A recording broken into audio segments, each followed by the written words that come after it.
On behalf of the Schiller Institute, and also Executive Intelligence Review, by the way, I'd like to welcome you to today's conference. The topic of our meeting today is Alexander Hamilton's new Brics paradigm can save the United States. Brics refers to the nations of Brazil, Russia, India, China, and South Africa, and the alliance that they've formed, which we are going to be hearing a lot about today. We are going to also be premiering a particular report, this one, from Executive Intelligence Review, The New Silk Road Becomes the World Land Bridge. This report is available outside.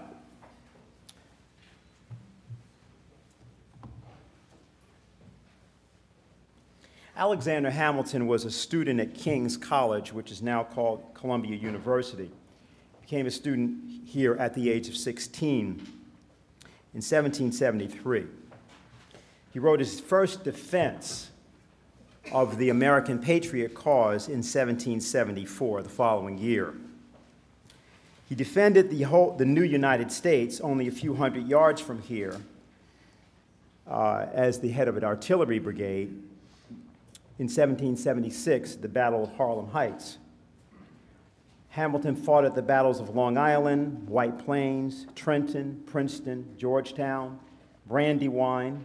He was at Valley Forge with Washington, for whom he was an adjutant, and he was at Yorktown, where he led a victorious battle against the British in the battle that decided the end of the war. But it is Hamilton, the first treasurer of the United States, that we are here to discuss. On December 13th, 1790, 224 years ago today, Hamilton submitted to the Congress of the United States his report on the National Bank. This is the first of 4 Hamilton writings, which are, as a body, the most important documents in the science of physical economy. There was the report on the National Bank, the report on the constitutionality of the bank, the report on manufactures, and the report on public credit. And these are the most important documents after Gottfried Leibniz's 1672 essay, Society and Economy, which established the science of physical economy, and Benjamin Franklin's 1729 essay, A Modest Inquiry into the Nature and Necessity of Paper Currency. In these essays, in particular in his first and second, Hamilton establishes that it is the power of the people of the United States through one sovereign central government to create the means for the promotion of the general welfare of all of its citizens through unifying the nation by internal improvements, canals and water management, rail systems, and including continental rail systems slightly later. This was to be done through a system of credit solely issued and controlled by that national government and disbursed through the authority of Congress. To that end, there must be a national bank. And it is this system of national credit and the internal improvements resultant from it that was the basis for the United States becoming, at one time, the greatest economy in the world. Next. Now, we of the United States are engaged in a war to return to that once so clear anti-colonial, anti-imperialist outlook. Malcolm X, who you see here, gave his last public speech at this college, Barnard College, on February 18th, 1965. 3 days later, he was assassinated about 50 blocks from here, as Alexander Hamilton was also assassinated in 1804.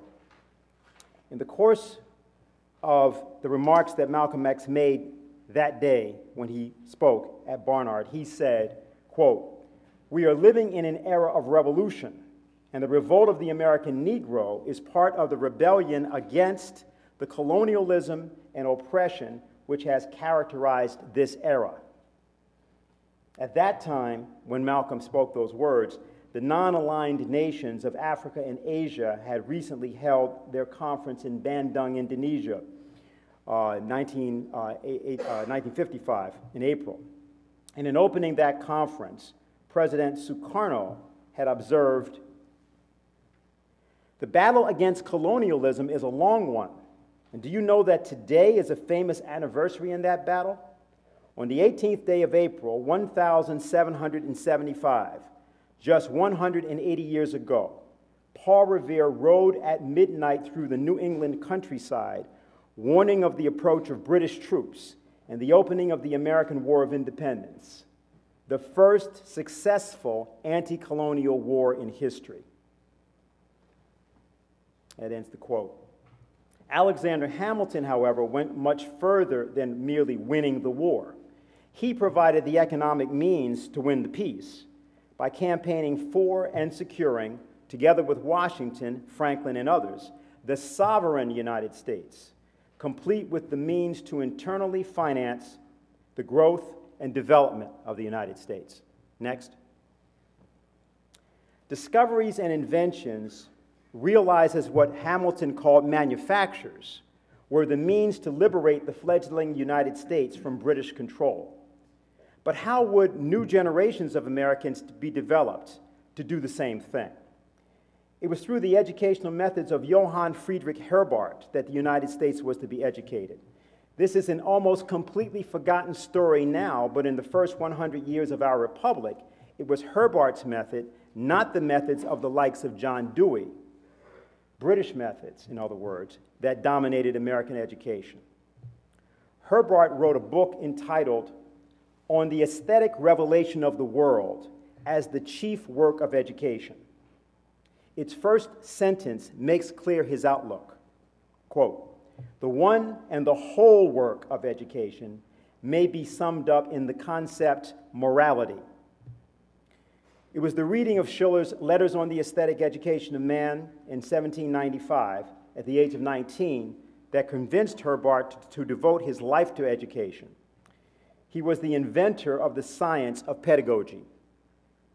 In order to most quickly identify what Herbart means by this idea, I will quote Helga LaRouche. Helga said this: "I think Nicholas of Cusa was right when he said that the soul is the birthplace of the sciences, mathematics, music, astronomy, and so forth. Indeed, so much so that these latter would not exist were it not for the soul. And that because the sciences, once born, are immortal, it is also certain that the soul, whose power is far loftier than that which it creates, is likewise immortal. The same point is made by the physicist Bernard Riemann when he adopts Herbart's argument concerning the nature of Geistesmassen, or thought objects. The laws of cognitive development which have been adduced from knowledge of the inner self can also be applied toward understanding human existence and the development of history. In order to understand the life of the soul, we must assume that the Geistesmassen, the thought objects, which arise from our cognitive processes, continue to exist as a part of our soul, and that their interconnectedness remains intact. Next. In an essay entitled "On the Aesthetic Estimate of Magnitude," Friedrich Schiller gives us the following physical example of this principle. Schiller says, "The horizon surpasses any magnitude which can ever come before the mind's eye, since all magnitudes in space must lie within it. Nevertheless, we often observe that one particular mountain rising over the horizon can give us a far stronger impression of the sublime than our entire field of vision, which encompasses not only this mountain, but also thousands of other magnitudes. This comes about because the horizon does not appear to us to be a single object, and thus we are not invited to comprehend it and represent it as a totality." And so Schiller points out, in other words, that if you watch a mountain in the distance of an infinite horizon, or potentially infinite horizon, the mind is raised to what he calls the sublime.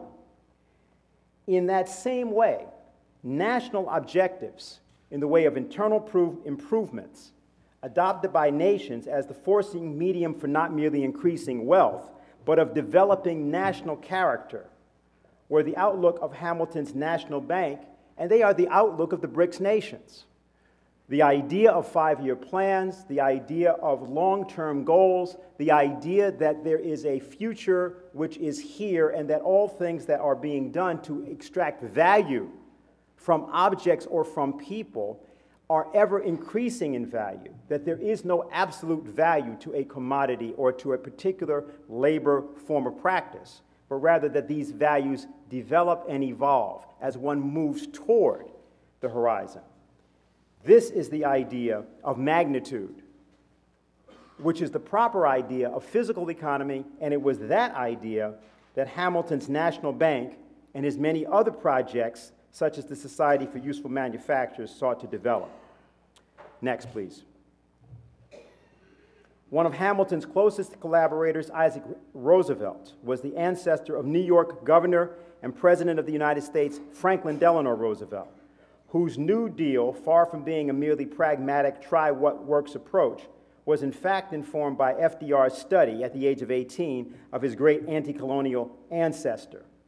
That Hamilton impulse is at the very center of New Deal initiatives such as the Tennessee Valley Authority and others. The revolution made in American productive capacity in the 1930s and the remoralization of the workforce that it engendered were the real basis upon which the United States was able to fight a two-front war, beating its opponents by the sheer tonnage of production that compared to their pounds of production and meant that they were sure to be defeated. Now that capacity is almost entirely destroyed. Compare pictures of Detroit and Hiroshima in September of 1945. Then compare pictures of Detroit and Hiroshima now. Or compare them next year at the time of the 70th anniversary of the dropping of the atomic bomb. Next, please. Robert Kennedy, Attorney General, Senator from New York, and candidate for the presidency of the United States, pointed out that progress is a nice word, but change is its motivator, and change has its enemies. Since his assassination in June of 1968, and the prior assassination, of course, of his brother, President Kennedy, the United States has declined year by year in physical productivity. Why? The enemies of progress have prevailed because of the culture of what we could call financialization. You'll hear a lot more about this later from Ann Lee and others. Next, please. What is required is the outlook that Martin Luther King espoused here. And I want to read this quote and close. You may be 38 years old, as I happen to be, and one day some great opportunity stands before you and calls you to stand up for some great principle, some great issue, some great cause. And you refuse to do it because you are afraid. You refuse to do it because you want to live longer. You're afraid that you will lose your job, or you are afraid that you will be criticized, or that you will lose your popularity, or you're afraid that somebody will stab you or shoot at you or bomb your house, so you refuse to take the stand. Or you may go on and live until you are 90, but you're just as dead at 38 as you would be at 90. And the cessation of breathing in your life is but the belated announcement of an earlier death of the spirit. That is the basis for economics. That is the American system of economics of Alexander Hamilton, in the tradition of his anti-colonial fight and in the tradition of his genius. We have now seen that battle joined again in the form of Brazil, Russia, India, China, and South Africa. And the United States has been invited to join in that battle. The question is, will Americans accept the invitation? So our first presentation will be our video by Helga LaRouche, the chairman and founder of the Schiller Institute. Dear participants of this meeting, I think that if the average American would know how close we are to World War III, people would be out in the streets and they would demand a change of the present policy of the Obama administration. The former chief of the General Staff of the Russian Army, General Yuri Baluyevsky, a couple of days ago made an interview in which he said that he believes the conflict between NATO and Russia is already under the way. That it began with an information war, with a tremendous psychological campaign, pressuring the minds of the population, and that military force proper will only be the final phase of this. When he was asked if he thought it still could be stopped, he said, unfortunately, he believes that it is no longer possible, that the mechanism has been set into motion, that our adversaries' aim have been clearly defined. They will try to prevent Russia from becoming their equal partner militarily or economically. Now, at a recent conference in Slovakia, the Prime Minister Fico of that country said that he believes that the likelihood of a thermonuclear war involving more countries than just Ukraine and Russia is 70%. Now, yesterday, there was a whole group of people in Germany, very important dignitaries, who issued an appeal to the German government and the German parliament with the headline, "War against Russia, not in my name." And then they continued to outline why they think that the present course of policy is going to go to war with Russia in the short term, and that they appeal to the German government and to the media to stop the disinformation campaign, the demonization of Russia and China. It was signed by former Chancellor Gerhard Schröder, by the former President Roman Herzog, by the former head of the Munich Security Conference in Munich, Horst Telschik, and many important people from industry, politics, the media, and the cultural world.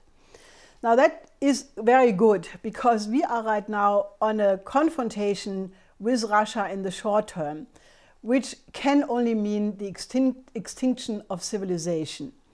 Now, all of this really started with the neocon policy at the time of the collapse of the Soviet Union, where the neocons decided to create a world empire with the British, based on the model of the British Empire and based on the special relationship between Great Britain and the United States.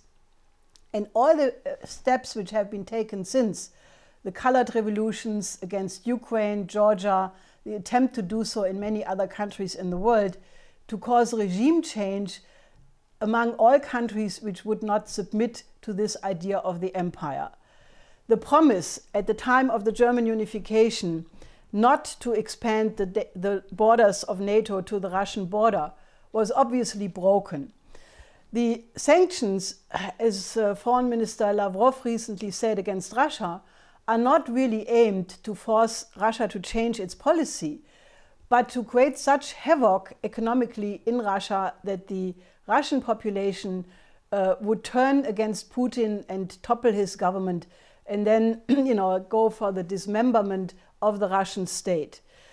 Now, this all is a situation which must not happen, because there is an alternative. What the mass media in the United States have completely blocked out is the fact that since the July of this year, since the summit of the Brics countries in Fortaleza in Brazil, a completely new economic system is developing very, very fast. You have right now a situation where more than the half of mankind, the Brics countries, most Latin American countries, many Asian countries, even some African countries like Egypt and South Africa, are on a road of a complete explosion of economic reconstruction, of development projects which had been prohibited by the IMF conditionalities for the last several decades. Following the Fortaleza summit, for example, China is now helping Nicaragua to build in 5 years a second Panama Canal through Nicaragua, which is immediately creating 50,000 jobs. It will create 2 ports, a major transport line from one ocean to the next, a new city, a new international airport, and it will transform Nicaragua from a poor country into a very, very hopeful country of prosperity. The same is happening in many Latin American countries. China is helping Brazil to build a transcontinental railroad from Brazil all the way to Peru. Many of these countries are cooperating in the building of new nuclear plants between Russia and Argentina, China and Brazil, India and Russia, and many other combinations. And they are also going in the path of absolute fantastic space exploration. Also, these countries have created new financial institutions which are only devoted to finance physical economy development projects and are devoted to the common good of the people. There is the Asia Infrastructure Investment Bank by China. There is the New Development Bank of the Brics countries. The Shanghai Cooperation Organization is in the process of creating a new bank. Also, the South Asian countries of the SAARC states are creating a new bank. There is a new development fund for the Silk Road. All of these projects will go in a very positive direction to eliminate poverty of these countries in only a few years. Since the new Prime Minister Narendra Modi came into office, there is a complete explosion of enthusiasm in India. He has announced that he will build 100 new cities, that he will create 1 million jobs per month. He is reviving 30 water management projects which were put on hold after Indira Gandhi was assassinated. So there is an enthusiasm in India which you have no idea about. The same is true for China. Don't believe one word what you have heard about China. I was this year 2 times in China, and I can assure you that the population is absolutely optimistic. They are convinced that the unbelievable Chinese economic miracle, which they were able to accomplish in only 30 years, and in that way making an industrial revolution possible, which most countries of the United States and Europe needed 200 years to accomplish. And when President Xi Jinping announced the new Silk Road as the basis for a new world economic order, this meant simply that the Chinese government is offering now that every country which wants to participate can repeat the same principles of this Chinese economic miracle in their own country. Now, I'm absolutely certain that the only way how we can stop the escalation to World War III is that we take up the offer of President Xi Jinping, which he made at the closure of the APEC summit in a press conference together with President Obama, where he offered to Obama that the United States and other major countries should join the new Silk Road and these new financial institutions. Now, I have not heard Obama making any response that he would do so, but I'm absolutely certain that the countries of Europe which are in rebellion against the war danger are absolutely capable of joining with the Brics countries for this global development. And I appeal to you, we have to get the United States to stop the war posture against Russia and China, and we have to get the United States to work together with the Brics for a new world economic order.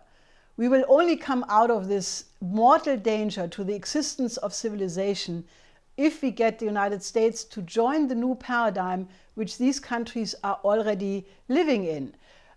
Because, do not believe the propaganda.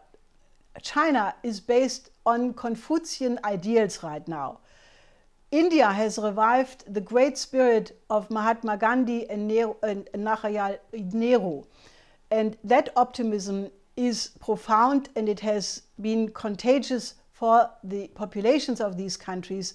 And there is a completely different paradigm already working in these countries, which together with the Asian and Latin American countries, after all, represent the majority of civilization. So let's join to get the United States and Europe to join with the Brics, to join with the new paradigm, because that is the only war avoidance strategy which will work.